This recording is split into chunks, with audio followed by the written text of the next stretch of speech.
Tá, Cléo. Tá encolhidinha? Tá sem som? Entendi.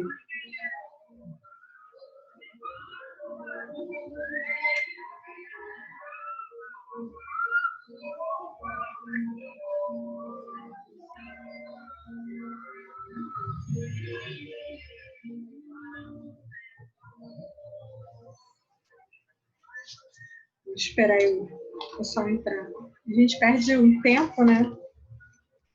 Para esperar todo mundo entrar. Por isso que a gente acaba...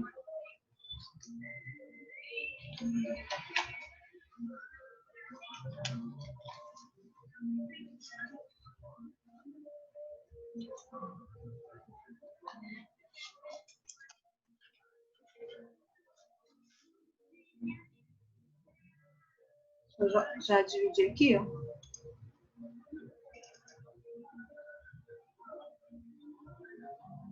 Então, ó, a gente tem essa lista, aí no mesmo livro, né, versículos adiante, ele apresenta outra lista. Então, a gente tem essas... O dom de línguas, ele não proíbe, mas ele... Porque o problema do dom de línguas não é o falar em línguas, né? Para Paulo, o problema é que ele estava usando de forma errada. Esse que era o problema. O problema não está em falar em línguas, o problema está no uso errado, na hora errada. É isso que estava acontecendo.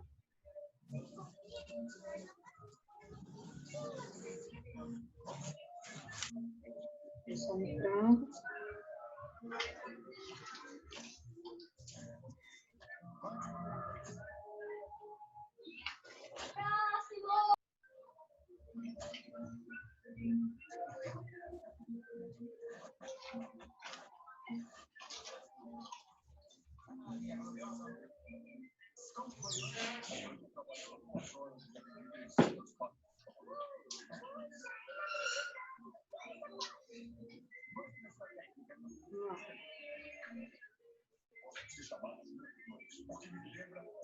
Aí que a gente tem outra lista.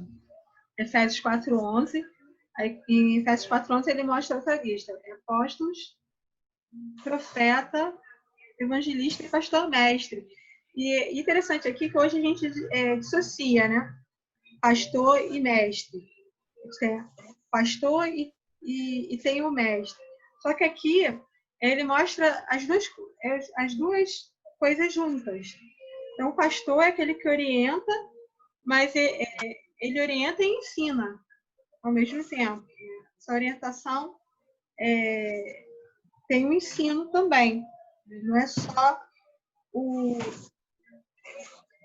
Ele mostra o caminho, ele mostra a direção, mas ele ensina também. Ele é a condução, dá a condução, mas essa condução, né, essa forma de conduzir está relacionada com ensinar.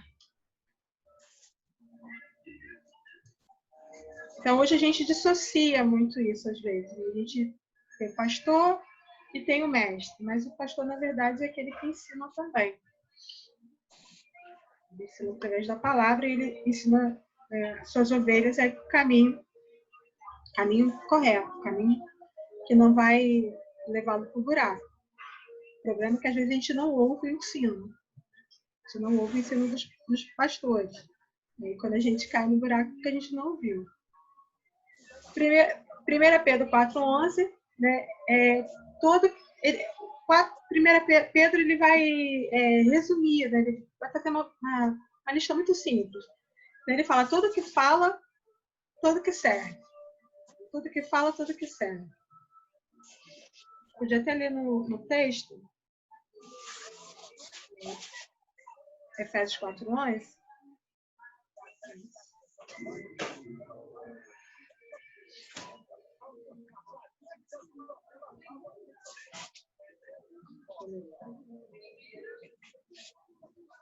Efésios.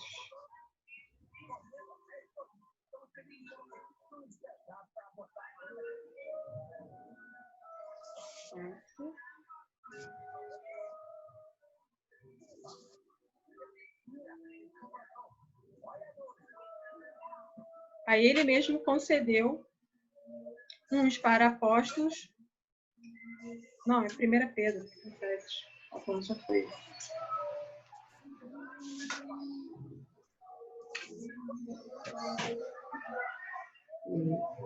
É Pedro, 1 Pedro. 4:11 também.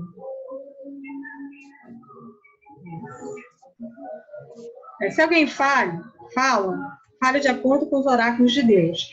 Se alguém serve, façam na força que Deus supre, para que em todas as coisas seja Deus glorificado por meio de Jesus Cristo, a quem pertence a glória e domínio pelos séculos dos séculos. Amém. Então ele resume assim: se alguém fale de acordo com os oráculos, fala de acordo com a palavra. Se alguém serve, façam na força de Deus, que Deus supre para que em todas as coisas seja Deus glorificado. Então tudo é para a glória de Deus. Tudo é por meio de Cristo para a glorificação do Senhor. E se não tiver isso, se for para a nossa própria glória, for para a glória de outra pessoa, não serve. Não, a gente está fazendo um serviço em vão. Tem que ser para a glória de Deus, por meio de Cristo, visando a glória, mas a glória de Deus. Romanos 12, 6, 8, profecia, serviço, ensino, encorajamento, contribuição, liderança, misericórdia. Então, essa é a lista de Romanos 12, versículos 6 a 8. 1 Coríntios 7, 7, ele fala do celibato e do casamento. Ele fala aqui do celibato porque naquele momento, naquela época, para ele, Paulo, era importante ele ter essa vida de celibato por causa das perseguições que ele estava sofrendo. Ele vivia sendo perseguido. Então, ele entendia que ter uma família naquele momento, ter uma esposa, quem sabe filhos, era algo complicado, não era algo fácil. Ele não tinha dormido, ele não tinha parado. Ele estava numa cidade, de repente ele tinha que sair correndo porque começava a perseguição. Muitas vezes ele foi preso, muitas vezes ele passou fome, passou frio. Então, por isso que ele vai falar do celibato, né? E vai falar do casamento. Né? Quem não aguenta, né, se manter solteiro, que se case. Ele não é contra o casamento. No momento algum ele está se colocando contra o casamento. Ele está colocando que, né, dentro do ministério dele, para ele, aquilo era importante naquele momento. Então, quem pudesse ter uma vida de solteiro, que tivesse vida de solteiro. E aí a Igreja Católica Romana pegou isso, né, e usa isso, né, como a verdade, né, que os padres não podem casar de forma alguma. Se bem que o celibato da Igreja Católica não começa aqui, não é na Igreja Primitiva. O celibato começa bem depois. Segundo o Justo Gonzalez, é no século XI que vai começar esse celibato. Inclusive, os padres nessa época tinham concubinas, tinham esposa e tinham concubinas. Isso é no século XI que o povo reclama, né, sobre isso, que aí eles vão impor o celibato. Mas eles falam que é daqui. Se perguntar a qualquer padre, ele vai dizer que é daqui. Mas o Justo Gonçalves ele traz essa informação. Na verdade, foi no século XI.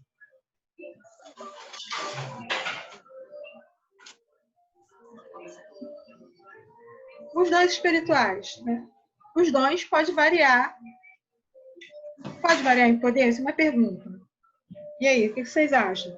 Os dons podem variar em poder? Será que os dons podem variar em poder?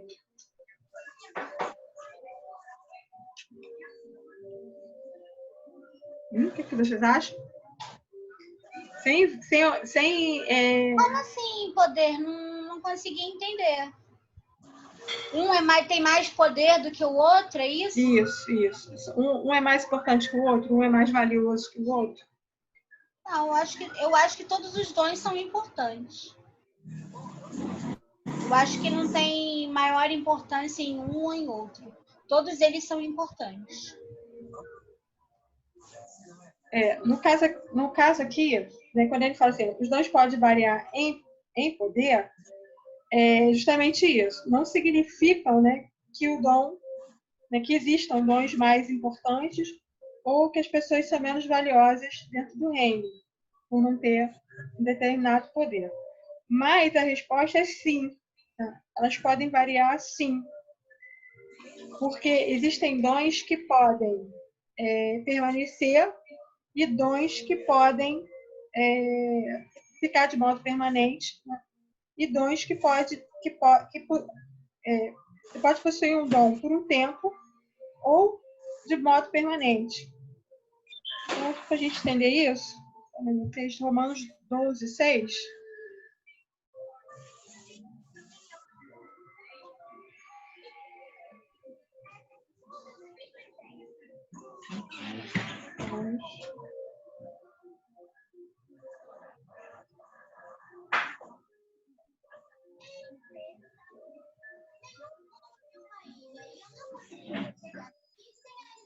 Sumiu aqui da minha.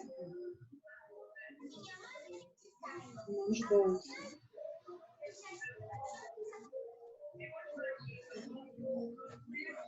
Ele fala assim, ó, tendo, porém, diferentes dons, segundo a graça que nos foi dada.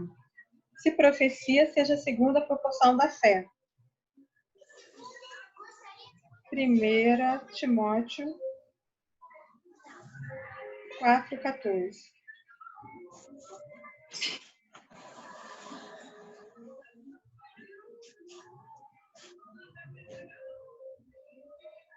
Não te faças negligente para com o dom que é em ti, o qual ele foi concedido mediante profecia, com a imposição das mãos do presbitério. Então, quando a gente pergunta se os dons podem variar em poder, isso não significa que existam dons que sejam mais importantes ou que pessoas sejam menos importantes ou menos valiosas ao reino. Ninguém deve se sentir desprezado, menosprezado por causa de por não ter um determinado dom. O que acontece é que os cristãos possuem o dom por um tempo ou de modo permanente. E aí o dom, a gente precisa compreender que esse dom qualquer dom, ele é fundamental para o corpo de Cristo. E quando o dom é fundamental para o corpo de Cristo, nesse sentido, ele é permanente. E aí, qual o papel dos dons que parecem mais milagrosos? E aí, esses que são mais milagrosos é que não acontece o tempo inteiro, não acontece o tempo todo. Então, vou ler aqui o quadro.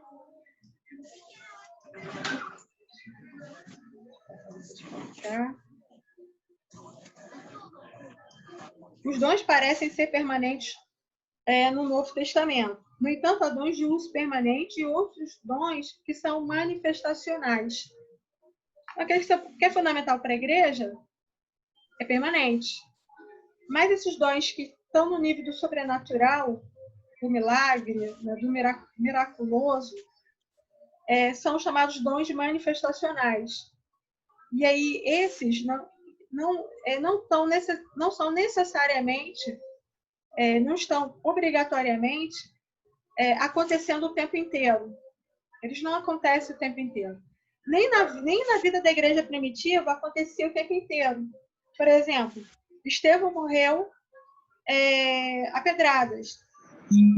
Estevão morreu, né? Poderia ter acontecido um milagre, né? E ele ter sido ressuscitado? Poderia, mas Deus não quis. É uma coisa que depende unicamente de Deus. É Deus que decide. Não adianta a gente querer controlar isso, porque a gente não vai controlar isso. Os próprios apóstolos, né? A maioria, né, acho que com exceção de João, todos morreram, né, de forma trágica. Oi. no telefone.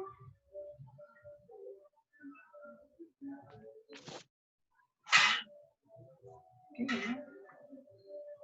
Não tô vendo quem é. Bom, enfim.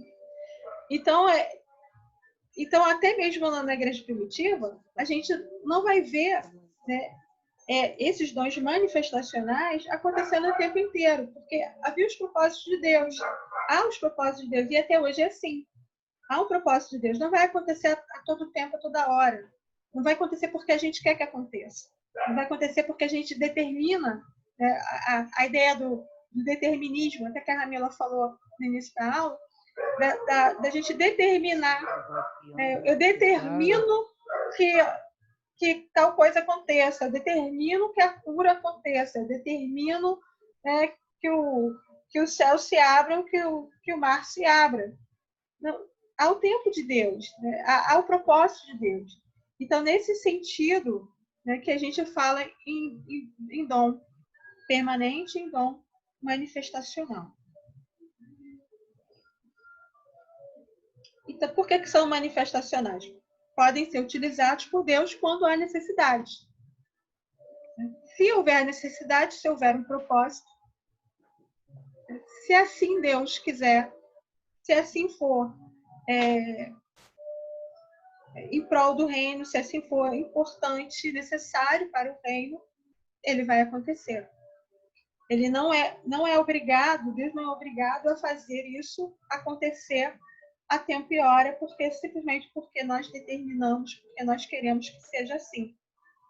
Então, na própria Bíblia, a gente vai ver vários casos de pessoas que eram usadas por Deus, que Deus usava para curar, né?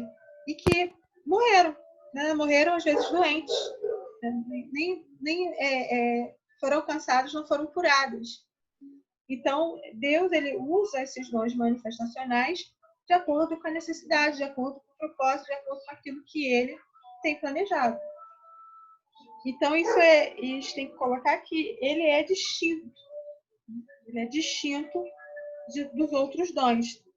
Então, nem sempre a gente vai ter dons extraordinários. Né? Nem sempre dons extraordinários que vão ser ligados com a ação e o poder do Espírito Santo. Porque isso isso não está sujeito a nós. Isso é sujeito à ação soberana de Deus. Então, não está debaixo do nosso controle. Nós não podemos manipular isso. Nós não podemos fazer uma manipulação e determinar, eu determino que vai acontecer. Isso não está no controle do profeta, não está no controle da pessoa que recebe o dom. Isso está sujeito à ação soberana de Deus. Então, esses dons, né, como eu falei, eles não acontecem a todo tempo, toda hora. E hoje, né, muitas pessoas acham que isso tem que acontecer a tempo e hora. Então, falar em línguas a tempo e hora, profetizar a tempo e hora, curar a tempo e hora. Isso vai depender do que Deus quer fazer, vai depender da necessidade do propósito de Deus. Os dons permanentes são fundamentais. A igreja precisa dos dons. Ela funciona, vai funcionar, para ela funcionar é necessário que haja dons.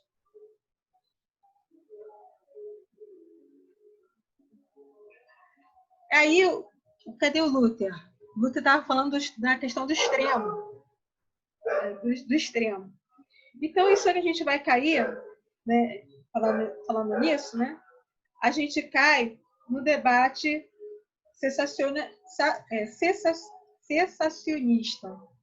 Cessar, né? Cessacionista. Então, falando ainda lá, a gente tem que entender que nós não temos poder mágico. Nós não temos bola de cristal. Não é magia. Né? A utilização dos dons espirituais não é magia, não é encantamento.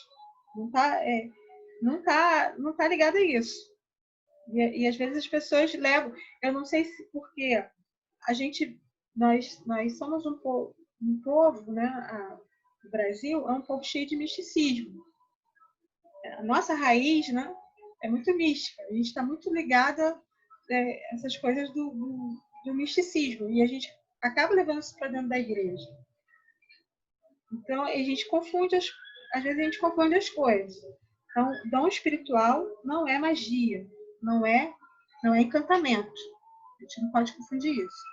E a gente entra no debate do cessacionista, não quer sair. Cessacionista. Quase que não sai. A minha língua está travada. Eu estou com outra palavra na cabeça. Então, esse grupo é o grupo que acredita que os dons cessaram. Não tem mais dom, não existe mais dom. Esses dons que aconteciam, dons espirituais que aconteciam na era apostólica, acabaram. Não existe mais esse dom, acabou. E eles falam isso baseados aqui, mas eu volto aqui para esse quadro. Em Romanos, aí, vou ter errado. Aqui é Coríntios, então, Coríntios 13. O amor nunca perece, mas as profecias desaparecerão, as línguas cessarão, o conhecimento passará. Pois em parte conhecemos, em parte profetizamos. Quando, porém, vier o que é perfeito, o que é imperfeito desaparecerá. Quando eu era menino, falava como menino. Quando me tornei homem, deixei para trás as coisas de menino. Agora, pois, vemos apenas um reflexo obscuro como em espelho. Mas então veremos face a face. Agora conheço em parte, então conhecerei plenamente, da mesma forma como sou plenamente conhecido. Então, eles pegam esse texto e dizem, aqueles dons espirituais que aconteciam na era apostólica acabaram, cessaram, não existem mais. Então, esse é um extremo. Esse é um extremo. No outro extremo, no outro polo, nós temos os carismáticos. Os dons espirituais não cessaram e são prioridade. É colocado à frente até mesmo da palavra. Eles tiram, às vezes, a centralidade da palavra para que os dons espirituais sejam enfatizados. Então, são dois extremos. Um primeiro extremo é que diz que cessou. Cessionistas. E os carismáticos que dizem, olha, não cessou e são a nossa prioridade. O mais importante que pode acontecer dentro da igreja são os dons espirituais. Então, são os dois polos. Um radical diz não acabou, outro radical que diz não acontece e é prioridade. No meio, a gente tem os evangélicos históricos, que são um pouco indefinidos, né, sobre o tema. E aí eles têm uma posição um tanto aberta em relação a isso. E aí, o que vocês acham a respeito disso?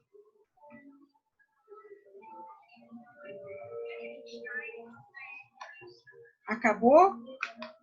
Ou continua acontecendo? Ou vocês estão no meio, posição aberta?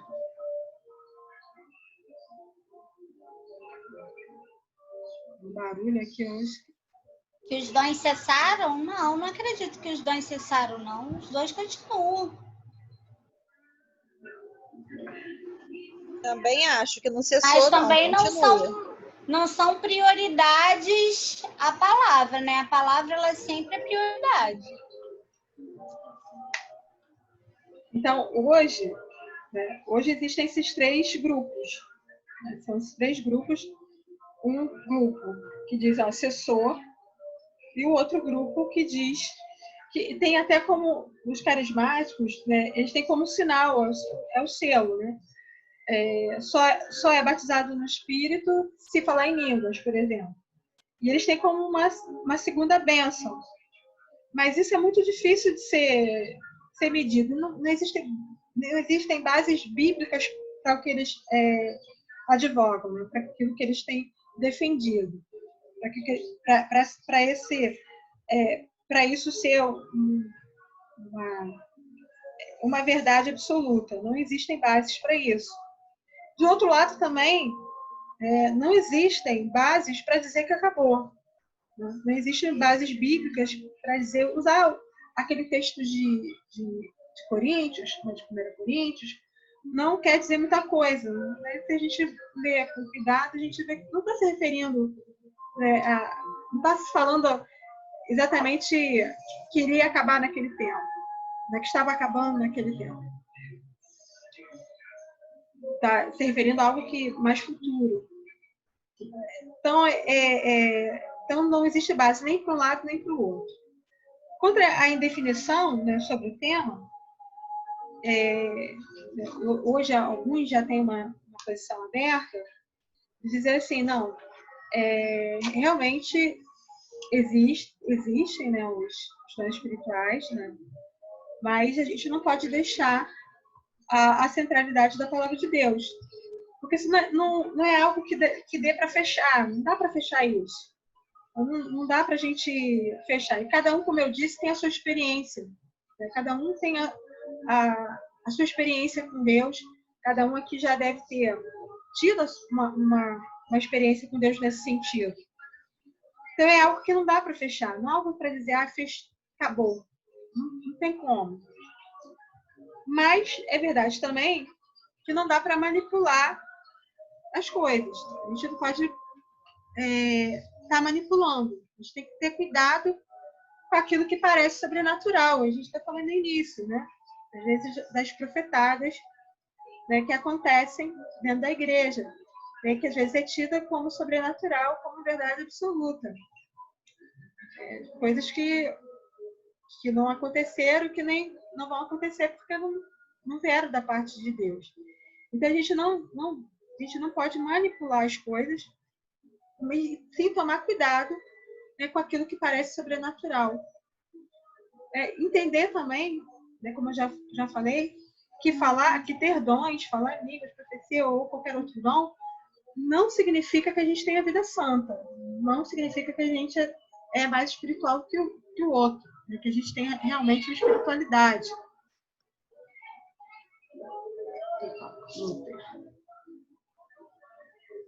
Não significa isso. Então a gente tem que ter cuidado com isso. Não podemos deixar essa centralidade da palavra de Deus, nem a glória de Deus e nem a missão de Deus. Entendemos que tudo é para a glória de Deus. Os dons servem para realizarmos uma missão para o reino. Uma missão para servir a Deus, para servir a igreja, para servir os crentes. Então, a gente precisa entender isso. Devemos estar abertos, né, para a manifestação dessa manifestação de Deus. A gente não pode entrar numa proposta mística, mas a gente também não pode negar que existe manifestação, né? Que Deus pode usar quem Ele quiser, da forma que Ele quiser, do jeito que Ele quiser, e a hora que Ele quiser, e da maneira que Ele quiser. Ele pode fazer. Ele é Deus. Então, se Ele quiser usar uma pessoa para falar, o Eugênio estava me contando outro dia que ele tinha um colega de trabalho que era um pastor afastado, um pastor que se afastou. Tinha igreja e tudo, mas a esposa faleceu, ele meio que se revoltou e largou a igreja e começou a beber, começou a fumar, não quer mais saber de igreja. E aí um dia ele contando, né, ele mesmo contando, que ele estava passando na rua e levantou um rapaz de rua. O rapaz estava na rua, bêbado, assim, que bebe, né? Que não sei se ele estava bêbado, mas é uma pessoa que está na rua usando droga, usando bebida, e chamou ele de pastor. Né, e entregou um recado para ele. E falou uma coisa com ele que só ele sabia. Então, Deus usa. Né? A gente não pode negar essas manifestações. Quando Deus quer usar, Ele quer falar, Ele não usa. A gente não sabe lá quem era esse rapaz, de repente esse rapaz também é um afastado. Mas Deus usa. Então a gente não pode negar que há realmente as manifestações, mas a gente tem que ter cuidado. gente tem que ter discernimento. Tem que saber se buscar de Deus, saber se realmente é da parte de Deus. A gente não pode deixar que ele seja mais importante, né, do que a palavra, né? Isso não pode estar à frente da palavra, sobrepor a palavra. Então a gente tem que ter cuidado com isso. Outra coisa, a profecia do Novo Testamento, ela pode acontecer, ela pode manifestar de várias formas. Eu tenho aqui, de várias formas não, de duas formas. Deixa eu passar aqui, adiante, já li aqui. Então, a profecia, ela ocorre quando uma revelação proveniente de Deus e relatada por palavras do próprio profeta. Nem sempre ela está se referindo a futuro. Geralmente, os profetas, eles falavam dos problemas que estavam acontecendo no seu tempo. E quando a gente lê na Bíblia, seja no Antigo Testamento ou no Novo Testamento, é uma profecia muito diferente do que a gente está acostumado a ver hoje. É uma profecia que está falando ali basicamente para o coletivo.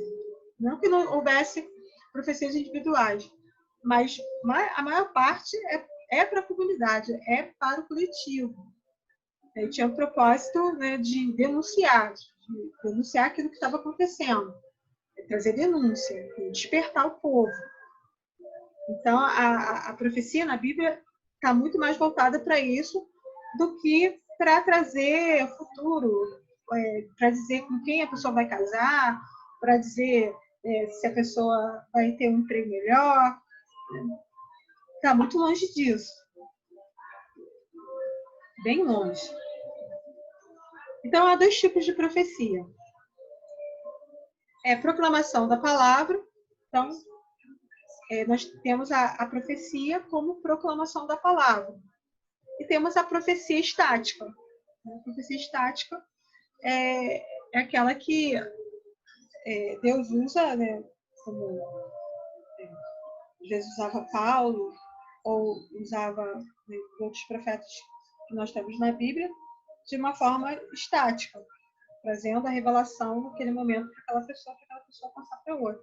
E a outra profecia é a própria palavra. A palavra, ela pode ser considerada uma profecia. Então, o que a gente tem que entender dentro disso? Que ela não se dirige à vida como uma profecia mântica. Não se dirige, a gente não pode viver de profecia. E parece que algumas pessoas, né, elas têm vivido à base de profecia. Nem sempre a profecia vai estar ligada ao extraordinário. E a profecia estática, ela acontece conforme o propósito de Deus. Então, quando a gente fala que a vida não se dirige à vida não se pode dirigir a vida por profecia mântica, é que a gente não pode dirigir a vida por adivinhação. Né? E tem muitas pessoas que estão dirigindo a sua vida por adivinhação. Não fazem nada se não ouvirem uma profecia. Né? Se não buscarem a profecia de alguém que vão bater em algum lugar, né, para ouvir profecia. Então, a vida não pode ser dirigida por adivinhações. A vida se dirige através dos princípios de Deus. Os princípios de Deus, a palavra de Deus é a nossa regra de fé, é a nossa regra de conduta. É a palavra do Senhor, primeiramente a palavra. A gente não pode ter nossa vida pautada em profecias. Resolver a nossa vida só por profecias. Eu conheço também uma história de um irmão, ele conta, do Senhor já, ele conta essa história para nós. A mãe dele era uma pessoa muito missionária, da Assembleia de Deus, e era uma pessoa muito usada por Deus, e ela começou, de certa forma, a dar consulta. Ela começou a dar consulta. As pessoas começaram a procurar ela. Na sua casa, vinha pessoas da Zona Sul, vinha pessoas de Copacabana, Ipanema, e as pessoas traziam presentes para ela. Né? Porque, sabendo que ela era uma pessoa muito usada por Deus, e que muitas vezes aquilo que ela falava realmente, que Deus a usava para falar, realmente acontecia, ela começou a ser procurada. Né? Começou a ser procurada. E até um dia o próprio filho dela falou para ela, teve um sonho, e ele falou com ela que aquilo ia levar ela a ruína. Mas ela continuou. Ela falou que ia parar e tal, mas continuava, porque ela recebia presentes, né? Ela vai receber presentes. E essas pessoas só iam à casa dela em busca da profecia. Elas não queriam nada com Deus. Elas não tinham compromisso com Deus. Compromisso com a palavra. Elas não queriam ter uma vida de santificação, de inteira santificação. Elas queriam a profecia. Elas queriam a solução para o problema delas. E acabou que ela ficou doente. Adoeceu, ficou doente, acabou doente. E depois que ela ficou doente, esse pessoal abandonou. Esse pessoal nunca mais a procurou. Passou dificuldade, né? Morreu no leito da cama, passou vários anos acamada, mas essas pessoas desapareceram da vida dela. Essas pessoas só a procuravam por causa da profecia. E era tipo uma troca. Levava um presentinho, um agradozinho, e ela ia recebendo aquilo. Ela não fez como aquele profeta, Eliseu, né? Eliseu. Não fez como ele, aqui, ó, falou para Naamã, foi Eliseu mesmo? Falou para Naamã, às vezes faz o nome. Falou para Naamã, Naamã, eu sou general, eu sou general do exército, eu sou uma pessoa importante, vai ter que me receber. Não recebeu, só mandou recado, ó, vai lá no Rio, né, e veio virar 7 vezes. E depois ele quis, né, recompensar. Não quero nada. Não aceitou nada. Mas ela foi recebendo, né? Foi recebendo os presentinhos, foi recebendo, e isso acabou, ela acabou adoecendo, porque isso acaba consumindo a pessoa, e ela foi recebendo os presentinhos, e quando ela mais precisou, todo esse pessoal sumiu, né? Desapareceu. Então, tem pessoas que vivem, né? Vivem atrás de profecias, querem profecia, querem ter suas vidas direcionadas pela profecia, mas não querem ter compromisso com Deus, não querem ter compromisso com a palavra.